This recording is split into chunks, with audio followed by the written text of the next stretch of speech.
Good afternoon, everyone. It's Selenia Romani here, and today I'm going to talk about the modal verbs. Okay, so a modal verb is a verb used before another verb to express ideas such as possibilities, necessity, and permission. The modal verbs are always used before another verb. For example, he can swim. Can is a modal verb and it is used before the verb to swim.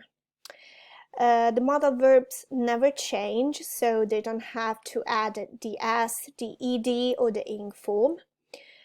The modal verbs are followed by a verb in the base form, and they are immediately followed by not in the negatives. For example, you should not or you shouldn't be late for college.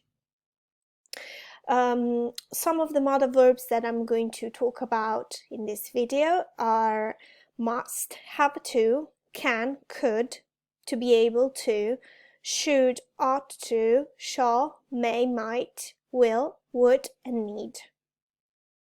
Let's start with must and have to. So we can use must or have to express an obligation, an order, or a strong advice. In this table you can see here, you can use must to give orders or strong advice, especially to yourself. For example, I must go now, or you must come and see my new car. The first one, I must go now, it's an order I give to myself. And the second one is a strong advice. On the other hand, have to is used to express an obligation or a rule coming from an external authority and not from the speaker. For example, you have to pay to park here. It's a law that you have to pay to park here. Must, it's used only in present tenses, and have to can be used for all the other tenses too. The negative form mustn't and don't have to are quite different from the affirmative forms. So mustn't is used to express a prohibition. We mustn't make a lot of noise. It's wrong. We are not allowed to do this. So it's a strict prohibition. Don't have to is used to say that it's not necessary to do something, but you can do it if you want to. For example, you don't have to stay at school until 3 p.m. So you're not obliged to, but you can. Let's move on with can or could. So could is the past form of can. We use can or could to express an ability. For example, I can swim, or when I was 5, I could swim. To express a possibility or impossibility. For example, I can't go out tonight. This is an impossibility. We can use can or could for asking or giving permission. For example, can I leave my bag here? Or could I borrow your car?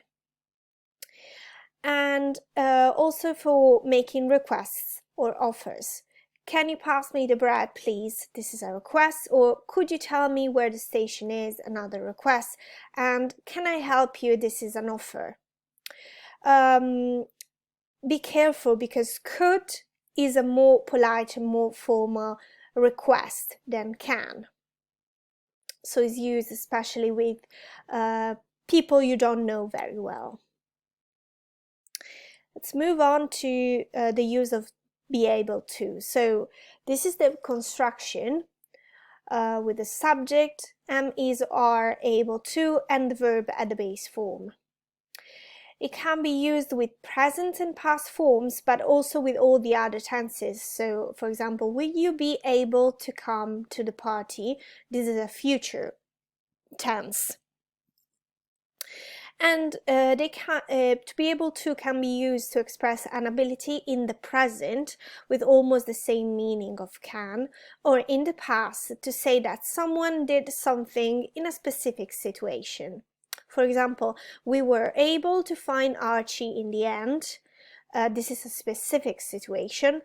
But in the example, she could play the piano very well. That was a general ability. So we use could instead of to be able to.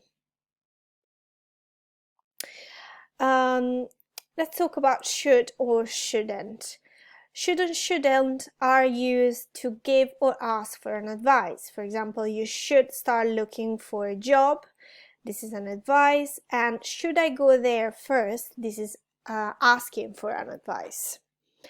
It can be used to express an opinion or talk about the right thing to do. For example, Ronnie should be more careful when she's cycling, or you shouldn't spend so much time watching TV. And it can also be used when something is expected to happen.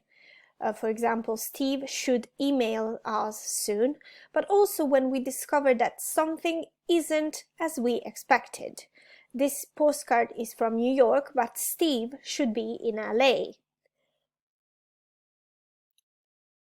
Let's move on. Ought to and had better were first.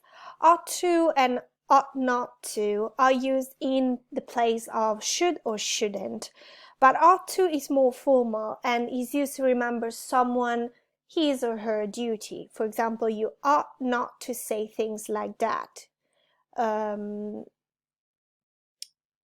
Had better is more formal than ought to or should and is used for specific situations, not general ones. For example, it's late, you'd better go home. This is a specific moment, a specific situation. But if I say you're always at home, you should go out more often, this is a general situation. So in this case, I used should. Then we have may and might. So may and might can be used to describe a probability or possibility. For example, I may be late tonight, or it might be true. They're also used to ask or give a permission in a very formal way, particularly towards stranger. For example, may I sit here? And also to talk about uncertain future situation. For example, I may or I might go to Ireland next year, but I'm not sure about this. This is an uncertain situation in the future. Just remember that might is may and might can be used almost in the same way. Then we have will, would, and shall. Will and would are used to make requests.